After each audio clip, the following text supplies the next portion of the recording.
Hello everyone, আসসালামু আলাইকুম। আবারও নতুন একটি ব্লগ নিয়ে হাজির হয়ে গেলাম। সবাইকে রামাদান মোবারক, রামাদানের অনেক অনেক শুভেচ্ছা। এটা ছিল রোজার কয়েকদিন আগের ভিডিও। তো সেদিন আমাদের বাসায় আমার কাজিন আর আন্টি এসেছিল, তো আম্মু এই খাবারগুলো রান্না করেছিল।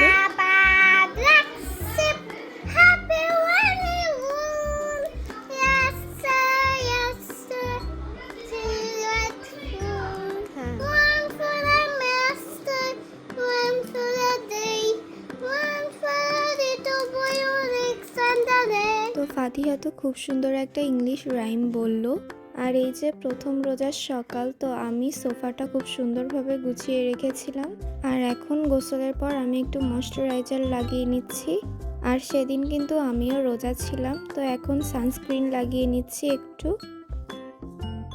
আমাদের এই ভিডিওটি যদি আপনাদের কাছে ভালো লেগে থাকে তাহলে প্লিজ আমাদের চ্যানেলটিকে সাবস্ক্রাইব করে আমাদের পাশেই থাকবেন। আর যারা আগে থেকেই করে রেখেছেন তাদেরকে অসংখ্য ধন্যবাদ। এখন আমি একটু ঠোঁটে ভ্যাসলিন লাগিয়ে নিচ্ছি। রোজায় তো স্কুল বন্ধ দিয়েছে, কিন্তু বন্ধ দেওয়ার আগে অনেক এইচডব্লিউ আর অ্যাসাইনমেন্ট দিয়েছে। তো আমি এখন একটা অ্যাসাইনমেন্ট করব বলে অ্যাসাইনমেন্টের জন্য পেপারগুলো রেডি করে নিচ্ছি।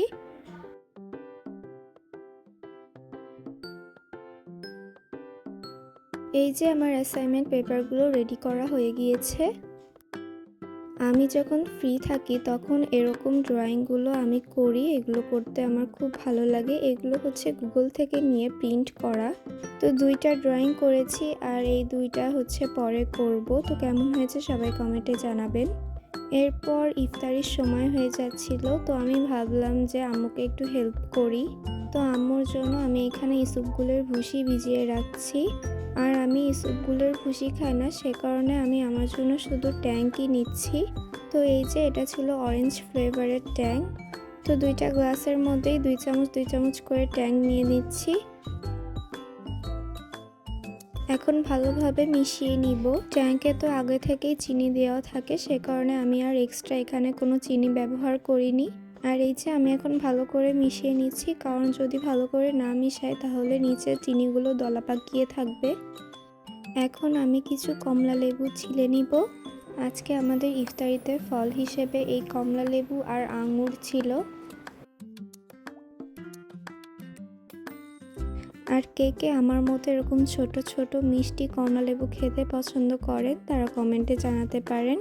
আর আপনারা যদি এরকম আরও রমজানের ব্লগ দেখতে চান সেটিও কমেন্ট করে জানাতে পারেন। আমি ট্রাই করব যে আপনাদের সাথে আরও এরকম রমজানের ব্লগ শেয়ার করতে। আর এই যে আমার কমলালেবুগুলো ছিলা হয়ে গিয়েছে। আর আম্মু ইফতারি মোটামুটি নিজের হাতেই সবগুলো বানিয়েছিল, শুধু বাইরে থেকে হালিমটা কিনে আনা হয়েছে।